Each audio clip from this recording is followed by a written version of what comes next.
তো ইন্টো ছাড়া এই মুহূর্তে সব থেকে বড় খবর আপনাদের দেব, সেটা হচ্ছে জাতাকলে পশ্চিমবঙ্গ রাজ্য 7 দিনের মধ্যে প্রাথমিকে নতুন বিজ্ঞপ্তি আসার সম্ভাবনা, এবং সেই সাথে কিন্তু পরিস্থিতি কোথাও না কোথাও কি বদলে গেল। কেন গোটা বিষয় নিয়ে আলোচনা করব। আপনারা জানেন যে সুপ্রিম কোর্টের সম্প্রতি একটি মামলায় স্পেশাল এডুকেটর যারা ছিলেন তাদের একটি মামলায় মহামান্য সুপ্রিম কোর্ট একটি নির্দেশ দেয় যে 28 তারিখের মধ্যে 28শে মার্চের মধ্যে নোটিফিকেশন বের করতে হবে সেই সমস্ত রাজ্য সরকারগুলোকে যেখানে গিয়ে এদের নিয়োগ সম্পন্ন হতে চলেছে। তো পশ্চিমবঙ্গের প্রেক্ষাপট একটু আলাদা রকম ছিল, তার কারণ হচ্ছে প্রাথমিক শিক্ষা পর্ষদ সহ একাধিক ডিপার্টমেন্টে আমরা জানি যে ওবিসি সংক্রান্ত মামলার জন্য গোটা নিয়োগ প্রক্রিয়া কোথাও থমকে গেছে। রাজ্যের সিএম তিনি পর্যন্ত বিভিন্ন জায়গায় বিবৃতি দিচ্ছেন যে এটা না মিটলে কোনো ধরনের নিয়োগ করা সম্ভব নয়। কার্যত সেই জায়গা থেকে বুমেরাং ঘটলো সুপ্রিম কোর্টে এই অর্ডারে, কারণ সুপ্রিম কোর্ট এই মামলা নিষ্পত্তিতে যে অর্ডার দিয়ে দিয়েছে তাতে করে 28 তারিখের মধ্যে বিজ্ঞপ্তি দিতেই হবে, এবং সেইখান থেকেই স্টেপ নিয়েছে government of West Bengal education department.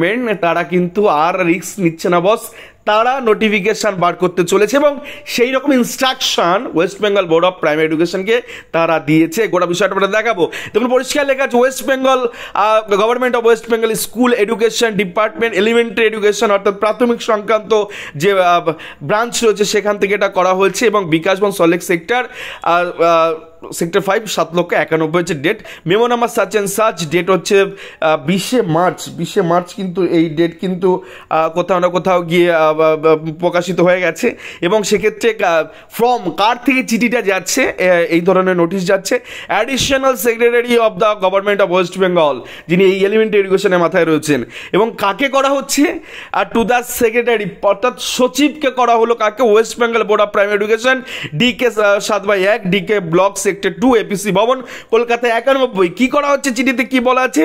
Gazette notification of West Bengal special teacher recruitment 2025 অর্থাৎ 2025-এর গেজেট নোটিফিকেশন অর্থাৎ স্পেশাল এডুকেটর যারা আছেন তাদের নিয়োগ বিজ্ঞপ্তির জন্য এইটা সাবজেক্ট হচ্ছে। এটাই কি বলা আছে একটু পড়ে শোনে আপনাদের। Madam sir enclose please find herewith a copy of a gazette notification containing the West Bengal special education teacher recruitment rules 2025 published in the official gazette in terms of the notification such and such SE dated 18/3/2025 for necessary action.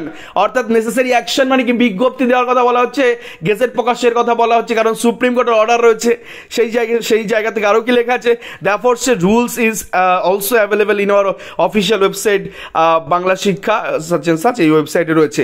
এর সাথে কিন্তু document attach করা রয়েছে। তো কার যদি এইরকম একটা additional secretary government of West Bengal তরফ থেকে আজকের দিনে এইরকম বার্তা প্রাথমিক শিক্ষা পর্ষদের কাছে গেছে, এবং তারা নিয়োগ বিজ্ঞপ্তি দিতে চলেছে, যেটা বড় বাধা ছিল। নতুন যে সমস্ত অ্যাসপিরেন্টরা যারা রয়েছেন তা প্রত্যেকে জানেন উৎকণ্ঠা তারা ভুগছিলেন, কার যদি সেই জায়গায় সমীকরণ কিন্তু অন্যরকম হয়ে গেল। অর্থাৎ কোর্ট অর্ডার আছে তাই নিয়োগ বিজ্ঞপ্তি দিতে বাধ্য হয়েছে বা দিতে চলেছে প্রাথমিক শিক্ষা পর্ষদ, এবং সেটা government of West Bengal elementary এডুকেশনের নির্দেশে।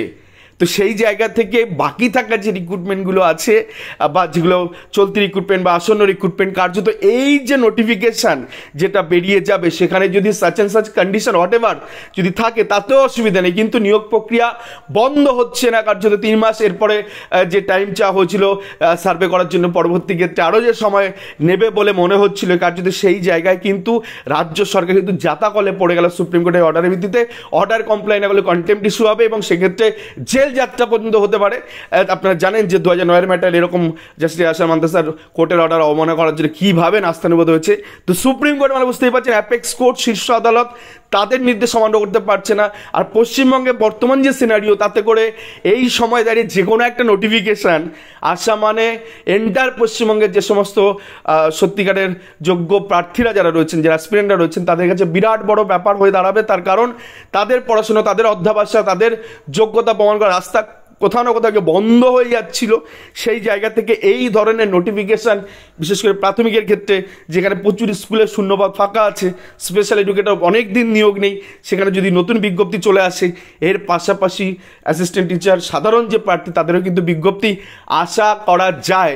এবং এটা হতে পারে পরবর্তী ক্ষেত্রে দেখা গেল যে সার্জেন্ট কোনো অর্ডার যদি মহামান্য হাইকোর্ট বা সুপ্রিম কোর্ট থেকে হয়তো আনতে হতে পারে প্রার্থীদের, তার কারণ এরা তো এত মানে ধোয়া তুলসী পাতানের যে সব কিছু দিয়ে দেবে, প্রেস রিলিজ করে বলে দিয়েছি যে আমরা এর জন্য আটকে রেখেছি। তো কার্যত সেই জায়গা থেকে সচিববাবু কি করেন এটা নিয়ে, সেটা আমাদের দেখার, কারণ এটা তো তাকে করতেই হচ্ছে, কারণ সুপ্রিম কোর্ট অর্ডার রয়েছে, অর্ডার তো এখানে কমপ্লাই করতেই হবে। তো সেই জায়গা থেকে একটা দিগন্ত খুলে গেল, একটা রাস্তা খুলে গেল এই অচল পরিস্থিতির মধ্যে গোটা পশ্চিমবঙ্গে।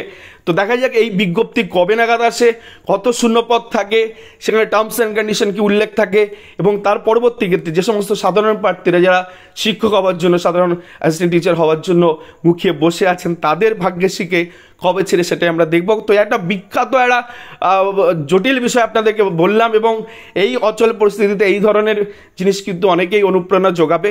তো কার্যত পড়াশোনা করতে থাকুন, লড়তে থাকুন নিজের অধিকারের জন্য। যে কোনো দিন যে কোনোভাবেই কিন্তু পরিস্থিতি বদলে আপনার এই নিয়োগের বিজ্ঞপ্তি প্রকাশিত হতে চলেছে পশ্চিমবঙ্গ রাজ্যে। তো কার্যত সেই রাস্তায় খুলে গেল। এখন দেখা যাক এই বিষয়টা কতটা দ্রুত ত্বরান্বিত হয়। এই ছিল আজকে গুরুত্বপূর্ণ আপডেট। বিষয়টি ভালো লাগলে অবশ্যই চ্যানেলটি একটু সাবস্ক্রাইব করে দেবেন এবং লাইক শেয়ার কমেন্ট করতে ভুলবেন না, আর অবশ্যই একটু ছড়িয়ে দিন সবার মধ্যে। ধন্যবাদ।